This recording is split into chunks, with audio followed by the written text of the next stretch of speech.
राम राम दोस्तों, स्वागत करता हूं मैं अपने इस नए वीडियो में, जिसमें मैं बात करूंगा कि रेलवे कर्मचारियों को मिलने वाली सभी सुविधाओं में से एक मेडिकल और पीटीओ के। आप पीटीओ के लास्ट तक जरूर बने रहिएगा। अगर चैनल पर नए आए हैं तो सब्सक्राइब भी करना ना भूलें और अपने दोस्तों में जरूर शेयर करें, जो कि खास करके एनटीपीसी की तैयारी में लगे पड़े हैं।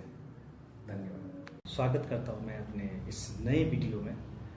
और भारतीय रेलवे के द्वारा, भारत सरकार के द्वारा दी जाने वाली सभी सुविधाओं के सीरीज में मैं आज महत्वपूर्ण बिंदु जो कि मेडिकल की सुविधाओं से जुड़ी है, उसको लेकर के आज मैं चर्चा करूंगा। इस वीडियो में मैं बताना चाहता हूं कि भारतीय रेलवे अपनी एम्प्लॉयज को, कर्मचारियों को एक अच्छा सा व्यवस्था, मेडिकल व्यवस्था देती है।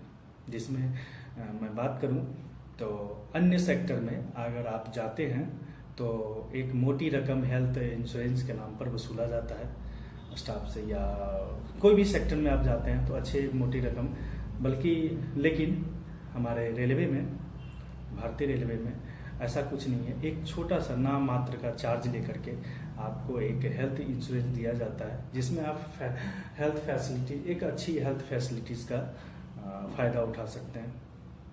और जहाँ तक हेल्थ के बारे में बात की जाए तो एज ए स्टेशन मास्टर मैं वर्क कर रहा हूँ भारतीय रेलवे में। तो रात दिन ड्यूटी मेरी लगती है, रात में भी लगती है, दिन में भी लगती है। तो कुछ ना कुछ इशू, हेल्थ इशू आ ही जाती है। और हेल्थ इशू आने पर आप एक अच्छे से ड्यूटी नहीं कर पाएंगे। तो इसलिए भारतीय रेलवे अपना हॉस्पिटल, अपना डॉक्टर, अपना दवाइयाँ, सब चीज़ प्रोवाइड करती है अपने कर्मचारियों के लिए। तो सबसे पहले हम बात करते हैं कि सभी डिवीज़न में हेल्थ यूनिट है ना। अपने कर्मचारियों के लिए एक हेल्थ यूनिट है सभी डिवीज़न में। और उस हेल्थ यूनिट में अगर कुछ डॉक्टर अवेलेबल नहीं होते हैं, पेशेंट के रोग के अकॉर्डिंग अगर डॉक्टर नहीं अवेलेबल होती है तो उसको रेफ़र कर दिया जाता है प्राइवेट हॉस्पिटल में, जो कि भारतीय रेलवे के द्वारा लिंकअप होता है उसके द्वारा, भारतीय रेलवे के द्वारा। वहाँ जाके आप बिल्कुल ही मुफ्त दवाइयाँ, ट्रीटमेंट, एक्सरे वगैरह जो भी है सब चीज़ मुफ्त में करवा सकते हैं। मैं अपना अनुभव बताता हूँ। भारतीय रेलवे में मैं 2 साल से वर्क कर रहा हूँ, तो अपना अनुभव बताता हूँ। पिछले साल मानसून के समय मैं डेंगू से ग्रसित हो गया था। तो अपने हेल्थ यूनिट में गया, वहाँ कोई हेल्थ यूनिट में ब्लड टेस्ट वगैरह का फैसिलिटीज़ नहीं होता है। तो मैं वैसे ही मेरे भी डिवीज़न में हेल्थ यूनिट में मतलब ब्लड टेस्ट का फैसिलिटीज़ नहीं था। तो वो रेफ़र कर दिया। मैंने बताया कि 3-4 दिन से फीवर आ रहा है, लेकिन प्रॉपर मैं मेडिकल से दवाई लेकर के खाया, लेकिन सही नहीं हुआ। तो वो डॉक्टर जो थी वो हमें ट्रांसफ़र कर दी, रेफ़र कर दी प्राइवेट हॉस्पिटल में, जो कि मल्टी स्पेशलिस्ट थी। 5 आउट ऑफ 5 स्टार उसको मिला है गूगल पे, मैं बताऊंगा आपको। और जब मैं गया वहाँ तो यहाँ से रेफ़र करवा के गया, हेल्थ यूनिट से रेफ़र करवा के गया, वहाँ गया, सब चीज़ सुविधाएं हमें प्रॉपर 5 से 6 डे हम वहाँ भर्ती रहे थे। और सभी चीज़, दवाइयाँ, 3 दिन का 3 समय का खाना, सुबह का नाश्ता, दोपहर का खाना, रात का खाना, बिल्कुल सब चीज़ फ्री थी। दवाइयाँ भी फ्री थी। एज ए असिस्टेंट एक वर्क करती थी, समय समय पर दवाइयाँ खिलाने आती थी और पानी उनी भी चढ़ा था। बाकी अभी मैं स्वस्थ हूँ। अगर आप रेलवे में जॉब करते हैं तो हेल्थ इश्यू छोटी छोटी आती रहती है। तो भारत रेलवे बहुत ही सुंदर फैसिलिटी देती है। आगे मेडिकल सुविधाओं के बाद अब बात करेंगे पास और पीटीओ कि रेलवे अपने कर्मचारियों को रेलवे यात्रा के लिए क्या क्या सुविधाएं देती है। तो जिस आप डिपार्टमेंट में वर्क करोगे तो वो तो कुछ ना कुछ फैसिलिटी उस डिपार्टमेंट से अगर जुड़े हुए लोगों को ज़रूर देगी।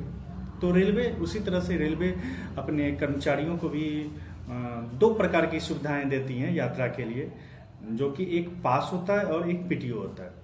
पास लेवल 1 से लेवल 5 तक के जो भी पोस्ट हैं, ग्रुप डी जो आप जानते हैं, और लेवल 5 हो गया कमर्शियल डिपार्टमेंट, जो टिकट का दाम या गुड्स का मूवमेंट का देखता है।